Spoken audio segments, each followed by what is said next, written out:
Alright, what's up guys, Single Player Nacho here. Get yourselves in a spooky mood and find a happy place. Today we're looking at the 10 scariest monsters of 2024 so far. And I gotta say, there are some really horrifying candidates.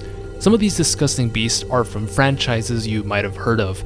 Others are up and coming little indie games that will stick with you once you see what they're cooking. They all share one thing though, they're all scary. From killer clowns to a murderous Mickey Mouse, let's get to it. Outlast Trials, Mother Gooseberry.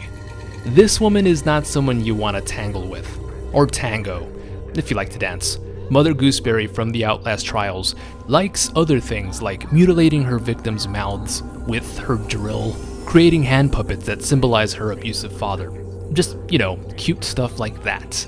I mean, it's not difficult to look at the insane villainy that a series like Outlast has to offer, but I gotta admit Mother Gooseberry, or Phyllis Futterman, really stands out. Wow, she does look like a Phyllis somehow. Physically, Phyllis is a puzzle of horror. I can't really tell what decade she's from. In fact, we can't really see her face, because she's wearing a face over her own. She took a razor and fucked up her hairline. Strawberry jam all over her clothes. But jokes aside, Mother Gooseberry has some deep lore that I can't really get into in this video, but if this basket case doesn't scare you, I don't know what would. Zucos Giraffe. Welcome to the beautiful animal kingdom of Zucos, an indie game where you have to take care of some animals, you gentle heart you. There's just one thing that probably wasn't in the job description.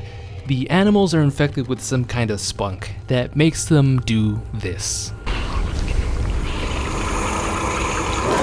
Since the game itself isn't out yet, there's bound to be some even scarier infected animals.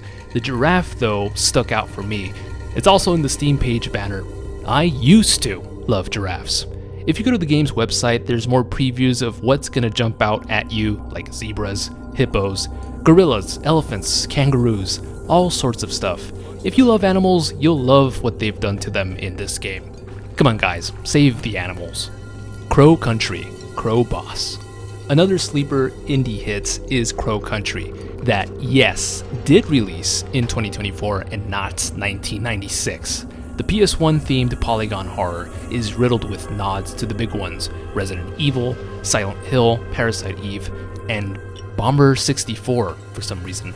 But it also does well on its own in the world building department. The protagonist, Mara Forrest, is sent into a theme park to unravel the disappearance of someone. There's puzzles, cool drop-down camera angles, and yes, different types of monsters. Some of them are pretty scary, but the one that takes the cake is the final boss. Spoilers ahead.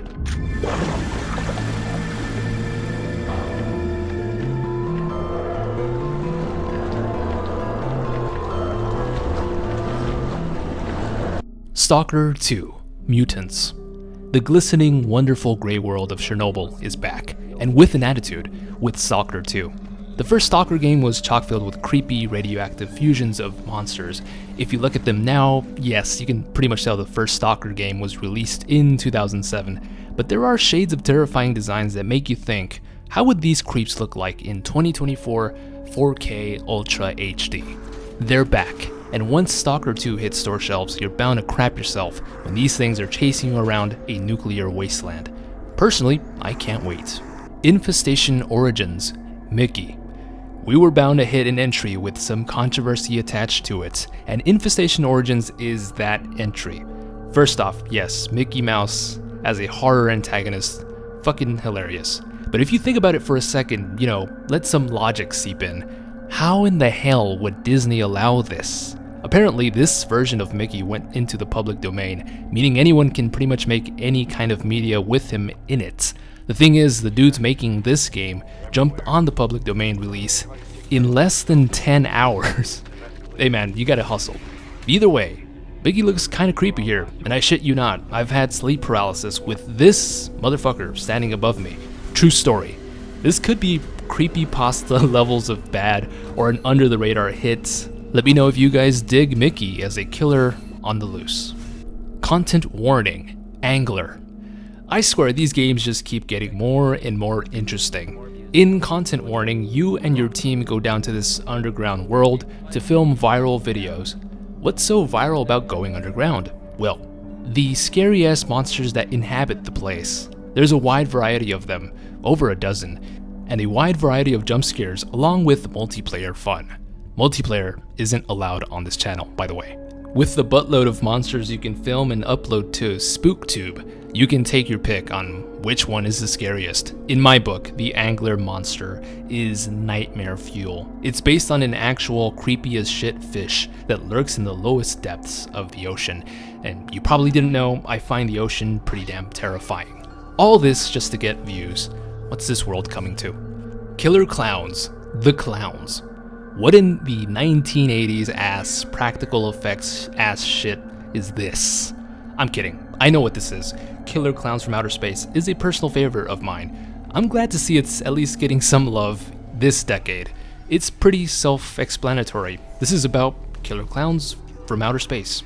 Now you tell me, the scare factor behind these old ass designs have only gotten creepier as time goes on. Imagine being in a dark room with one of these things. They're also very, very tall, just in case you needed any more confirmation that these are some horrifying clowns. There's something rotten about their faces, all wrinkly looking, and there's a perverted look to them. I don't know. Alone in the Dark, Jacob Van Ostad. I don't know. Alone in the Dark is like the OG Resident Evil. We're talking fixed camera angles, spooky mansion survival horror with monsters. It's only fair that in 2024, Alone in the Dark takes a page off of Resident Evil 2 remake with its own remake, with an over-the-shoulder horror experience. Reviews were kind of mixed, but that doesn't mean there aren't some deadly beasts in the game. Meet Jacob Van Ost, a name I can't pronounce, and a man I wouldn't want to meet. Not really much of a man, per se. This is an undead entity that transforms into a long neck-ass creature, long limbs, and what's most interesting to me is how Jacob transforms. He also has a screech from hell if, you ran out of reasons to be terrified of this design.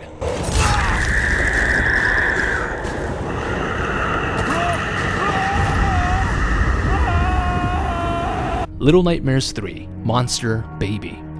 Honestly, you can make Bibles out of the amount of scary monsters found in the Little Nightmares series. There's these two twerps, this scholarly hag, and this laborious, he's just a janitor. Point being, every entry has terrifying designs, and this looks to be no different with this absolutely horrifying monster baby doll just waiting to be born. It's all disheveled looking, its eyes are kinda open, kinda closed. Actually, this thing looks pretty drunk. One too many milk bottles. By the way, what the hell is it with this influx of fetuses or baby monsters in recent times? What's that all about? Dead by Daylight, The Unknown. If you don't know about The Unknown, now you know. Look at this shit, dude. This toothbrush from hell, who is actually an unknown entity, hence the name, that mimics human behavior. I just can't. This is genuinely a spooky creature. Dead by Daylight has been extremely solid when it comes to its original monster designs, from the Doctor to the Spirits. These guys don't miss. This year they introduced Toothbrush from Hell, and it's not just looks with this cutie. The way the Unknown is animated, the way it kills, even the way it hunts. This thing uses the voices of the survivors to capture its prey. Now that's some scary shit indeed. Well, thank you so much for checking out this video. I hope you enjoyed it. Don't forget to like and subscribe for more horror lore, lists, and mysteries. There are new channel memberships, so if you'd like to join and support the channel, link is in the description. I really appreciate it. And as always, stay single.